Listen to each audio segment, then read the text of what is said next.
ఓం శ్రీ గురుభ్యో నమ. ఓం శ్రీ మాత్రే నమ.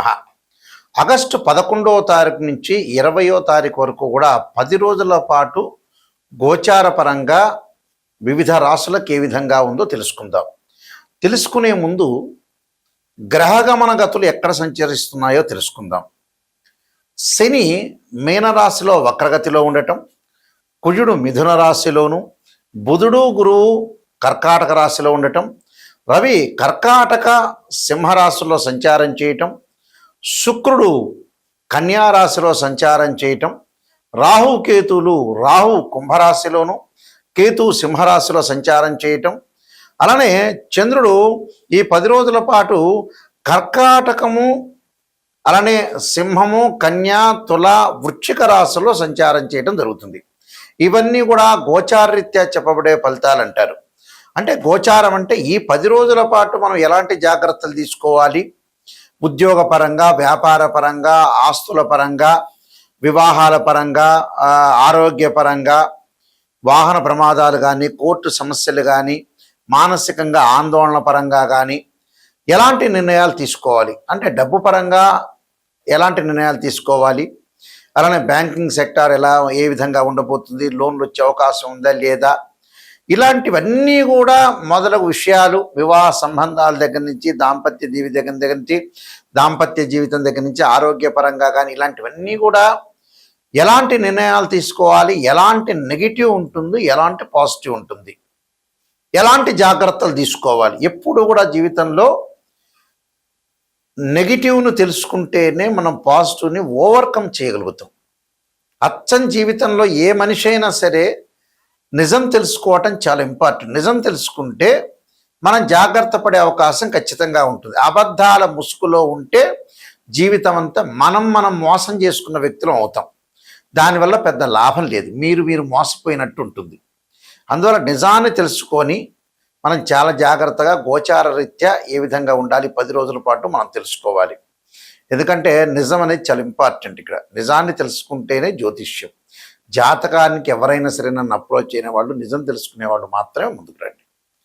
అబద్ధం తెలుసుకోవటం వల్ల పెద్ద ప్రయోజనం ఉండదు. మీరు ఏదో ఆస్ట్రాలజర్కి ఒక కన్సల్టింగ్ ఫీజు ఇస్తారు, ఒక పాజిటివ్ తెలుసుకుంటారు, హ్యాపీగా ఉంటారు. కానీ నిజం తెలుసుకుంటే మీకు అసత్యం తెలుసుకోకూడదు, సత్యదూరం అంటారు. సత్యాన్ని తెలుసుకొని ముందుకెళ్తే మీకు మంచి రిజల్ట్స్ వచ్చే అవకాశం ఖచ్చితంగా ఉంటుంది. కన్యా రాశి వారికి 10 రోజుల పాటు ఏ విధంగా ఉండబోతుంది? కన్యారాశి వాళ్ళకి శుభ కార్యక్రమాలు కొంత వాయిదాలు పడే అవకాశాలు ఉంటాయి. ఆర్థిక పరిస్థితి అనేది కొంత మెరుగవుతుంది. అప్పుగా ఏదైతే ఇచ్చారో ఆ డబ్బు చేతికి అందే అవకాశం ఉంటుంది. సమాజంలో కీర్తి ప్రతిష్టలు బాగా పెరగటం ఒకటి, వ్యాపార లావాదేవీలు చాలా బాగుంటాయి. కుటుంబ విషయాల్లో కూడా శుభ కార్యక్రమాలు జరిగే అవకాశాలు, సమాజంలో గౌరవ మర్యాదలు బాగా పెరిగే అవకాశాలు ఉంటాయి. అయితే కుటుంబంలో శుభ కార్యక్రమాలు జరుగుతాయి. కొద్దిగా లేట్గా ఆలస్యం జరిగి ఆటంకం జరిగిన తర్వాత జరిగే అవకాశం ఎక్కువగా ఉంటుంది. కాబట్టి శుభ కార్యక్రమం జరగదని కాదు, కొద్దిగా లేట్ అవుతూ ఉంటుంది. అలానే ముఖ్యంగా ప్రధానంగా ఆర్థిక స్థితిగతులు బాగా మెరుగుపడతాయి.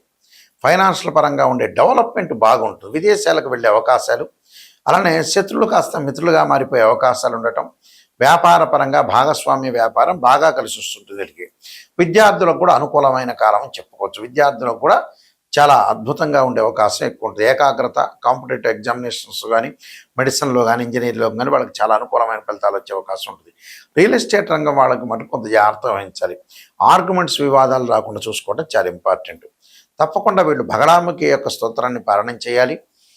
అలానే రాజరాజేశ్వరి యొక్క అమ్మవారిని, దాంతోపాటున వీళ్ళు తప్పకుండా అన్నదానం చేయటం, మూగజీవులకు ఆహారం పెట్టడం, గో సేవలు అంటే గోవుని సేవించడం కూడా చాలా ఇంపార్టెంట్.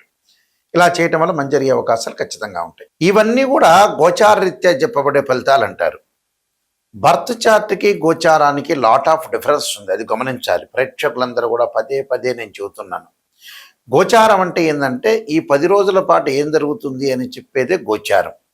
బర్త్ చార్ట్ అంటే ఏంటంటే లాంగ్ రన్లో మన జీవితంలో మనం ఎలాంటి నిర్ణయాలు తీసుకోవాలి, వృత్తి, ఉద్యోగ, వ్యాపార రంగాల్లో ఏ విధంగా ఉండబోతుంది, సంతాన పరంగా కానీ, వివాహ పరంగా కానీ మనం ఎలాంటి నిర్ణయాలు తీసుకోవాలి, అన్నీ కూడా ఆచితూచి ఆలోచన చేయాల్సిన అవసరము ఉంటుంది. అది నెగిటివ్ పాజిటివ్ రెండు కూడా తెలుసుకోవాల్సిన అవసరం కూడా ఉంటుంది. అయితే వీళ్ళు చేయాల్సిన కొన్ని పరిహారాల్లో ముఖ్యంగా ఆ, మనకి ఈ పరిహారాల్లో ప్రత్యేకంగా ధనపరంగా ఇబ్బందులు కలుగుతున్న వ్యక్తులు ఎవరైనా ఉంటే వాళ్ళు ఖచ్చితంగా కుబేరుడి యొక్క మంత్రాన్ని చదువుకోవాలి. ఓం యక్షాయ కుబేరాయ వైశ్రవణాయ ధనధాన్యాధిపతే ధనం ధాన్య సమృద్ధిమే దేహి మీద దాపైస్వ అనే మంత్రాన్ని, అలానే వివాహం కాని స్త్రీ పురుషులు ఎవరైతే ఉంటారో స్త్రీలు ముఖ్యంగా వరపాస్పదాస్త్ర రుద్రాభిషేకం, అఘోర గౌరీ పాస్పదాస్త్ర రుద్రాభిషేకం చేయాలి. అబ్బాయిలు అయితే కన్యాపాస్పదాస్త్ర రుద్రాభిషేకం. పనులల్లో ఆలస్యం జరుగుతుంది అనే వ్యక్తులు ఖచ్చితంగా వాళ్ళ జాతకంలో పునర్భవ దోషం ఉందా లేదా చూసుకోవాలి. ఫైనాన్షియల్ పరంగా ఆర్థిక స్థితిగతులు ఏ విధంగా ఉండబోతున్నాయి, అసలు ఆర్థిక పరంగా ఇబ్బందులు కలుగుతున్నాయంటే జాతకంలో గురుచండాల యుగ దోషం ఉండొచ్చు. అసలు ఏ దోషాలు ఉన్నాయి అనేది మనం తెలుసుకోవాలి ఖచ్చితంగా.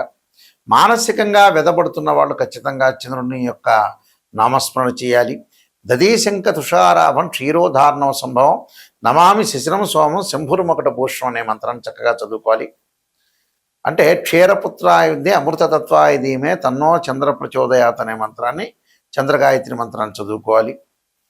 అలానే అంగారకుడు అంటే వాహన ప్రమాదాలు, కోర్టు సమస్యలు వస్తుందంటే తత్పురుషాయుధే మహాసేనాయుధీమే తన్నో షణ్ముఖ ప్రచోదయాత్ అనే మంత్రాన్ని చక్కగా చదువుకోవాలి. అలానే శని యొక్క ఏదైతే శని దోషం అనేది ఎల్నాటి శని, అర్ధాష్టమ శని, అష్టమ శని, కంటక శని, పొంగు శని ఉన్నవాళ్ళు ఖచ్చితంగా దక్షిణాకాళి యొక్క స్తోత్రాన్ని పారాయణం చేయాలి. అంటే ఇలాంటి రెమెడీస్ అనేవి చాలా ఇంపార్టెంట్గా చేసుకోవాలి. ఎందుకంటే ఎప్పుడైనా సరే మనం బర్త్ చార్ట్కిను గోచారానికి చాలా తేడా ఉంటుంది. బర్త్ చార్ట్లో ఏంటంటే 16 డివిజనబుల్ చార్ట్ చేస్తారు.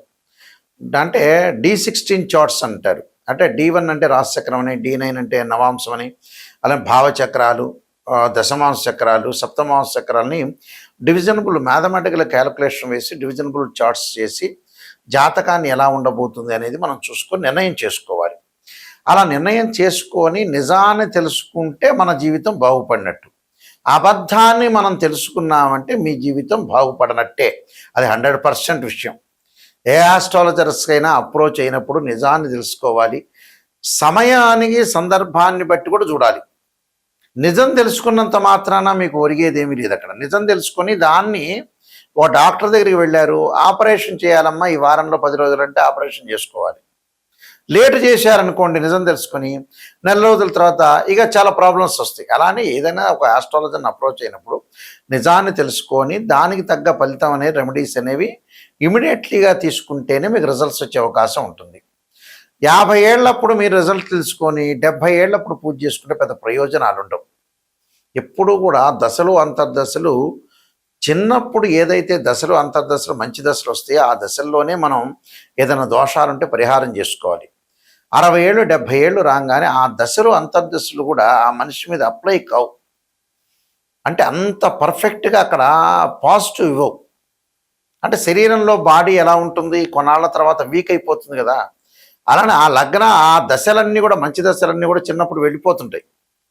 లాస్ట్లో ఉండేటప్పుడు ఆ దశలు అనేవి చెడు దశలు వచ్చే అవకాశాలు ఎక్కువగా ఉంటాయి.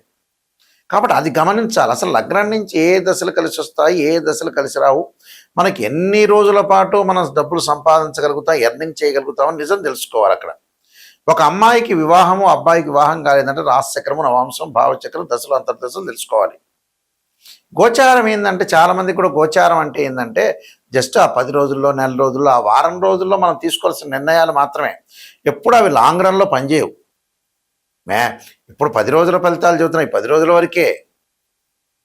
అంతేగాని లాంగ్ రన్లో పనిచేసేవి ఏంటంటే నాటల్ చార్ట్, బర్త్ చార్ట్ అంటారు. అది తెలుసుకోండి, నిజాన్ని తెలుసుకోండి. అబద్ధాల ముసుగులో ఉంటే వేస్ట్ జాతకం చెప్పించుకోవటం కూడా.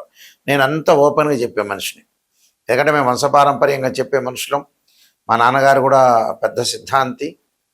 అందువల్ల ఏమిటనంటే ఇవన్నీ తెలుసుకోవాలి, నిజాన్ని తెలుసుకోవాలి. స్త్రీయ లోపం పెరుగుట పెద్ద విద్య, లోపమెరిగిన వాడే పూర్ణుడవుతాడట. మనలో లోపాలని మనం సవరణ చేసుకుంటే 100% కంప్లీట్ మ్యాన్ అవుతాడు. అది నిజం తెలుసుకోవాలి. ఇన్ టైంలో నిర్ణయం తీసుకోవాలి. ఇన్ టైంలో నిర్ణయం తీసుకుంటే కొంతమంది పిల్లల యొక్క పెళ్ళిళ్ళకి చూపిస్తుంటారు. మా దగ్గరికి వచ్చి చూపించిన తర్వాత చేద్దాం అంటే 42 ఏళ్ళు వస్తుంది. ఎందుకు ఆ జాతకం చూపించుకోవటం? ఇంకా అంత అయిపోయిన తర్వాత జాతకం చూపించుకోవటం కూడా వేస్ట్. ముందుగానే నిర్ణయం తీసుకోవాలి. భగవంతుడు ఒక జ్ఞానం ఇచ్చాడండి వాస్తవంగా. ఎలాంటి జ్ఞానం అంటే తొందరగా ఇన్ టైంలో నిర్ణయం తీసుకోవాలి, అంత సమయస్ఫూర్తి, తొందరగా పెళ్ళిళ్ళు చేయటం, డబ్బులు సంపాదించుకోవటం, ఆరోగ్యపరంగా ఇబ్బందులు లేకుండా ఇలాంటివన్నీ కూడా తొందరగా నిర్ణయం తీసుకోవాల్సిన అవసరమే. ఎప్పుడో 40 ఏళ్ళకి 50 ఏళ్ళు వచ్చి మా అబ్బాయి పెళ్లి చేయటం, ఈ లోపల అంతా టైం అంతా వేస్ట్ చేసుకోవటం. Don't waste your time. ఇలాంటివన్నీ కూడా ఇదే అసలు మెయిన్ రోలు. నేను చెప్పే విషయమే మెయిన్ రోల్ 100%కి. ఇక దీనికి అసలు క్యాల్కులేషన్ లేదు నేను చెప్పే విషయానికి. అందువల్ల చాలా జాగ్రత్తగా తొందరగా సెటిల్ కావాలి మనిషి. తర్వాత రోజులు లేవు. 500 సంవత్సరాలు బతికేది ఏమీ లేదు ఇక్కడ. అందువల్ల ఇలాంటి నిర్ణయాలు చాలా జాగ్రత్త. నేను చెప్పే ప్రతి విషయం కూడా అక్షర సత్యం. పేపర్లో హెడ్లైన్లో వేయాల్సిన అక్షర సత్యాలు చెబుతాను. నేను నెంబర్ ఆఫ్ ఆస్ట్రాలజీ బుక్స్ రాశాను. కాలసర్ప యోగిని, కాలసర్ప యోగ చంద్రిక, రాహుకేతులు, ఛాయాగ్రహాలు, బృహత్ పరిహార సింధు, స్వప్న శాస్త్రము, అలానే బృహత్ పరిహార సింధు, వివాహ మార్తాండము, జాతక చంద్రిక, నవగ్రహ దోషాలు పోవడానికి 12 మహావిద్యల యొక్క స్తోత్ర పారణాలు, అంతరిక్ష దేవతల యొక్క స్తోత్ర పారణాలు, సర్వదేవతా గోత్రపులు పార్ట్ 1, పార్ట్ 2, పుత్ర గణపతి, ఇలాంటి transit of results, production of astrology, ఇలాంటి నెంబర్ ఆఫ్ ఆస్ట్రాలజీ బుక్స్ రాశారు. ఇవన్నీ కూడా రాజమండ్రిలో మోహన్ పబ్లికేషన్ వారి దగ్గర, కోటగుమ్మం దగ్గర దొరుకుతాయి. నా దగ్గర కూడా ఈ పుస్తకాలను లభ్యం అవుతాయి. వాస్తుపరంగా, జాతకపరంగా అన్నీ మీరు చూపించుకొని ముందుకు వెళ్ళటం చాలా ఇంపార్టెంట్. మా వెబ్సైటు www.nayakanti.com, nayakanti.in చూడండి. ఆ స్క్రీన్ మీద స్క్రోలింగ్ అవుతున్న నెంబర్ ఉంటుంది. మీ అందరికీ కూడా శ్రీ పరమేశ్వరుడి యొక్క అనుగ్రహాన్ని ఉండాలని ఆశిస్తూ సర్వే జనా సుఖినో భవంతు.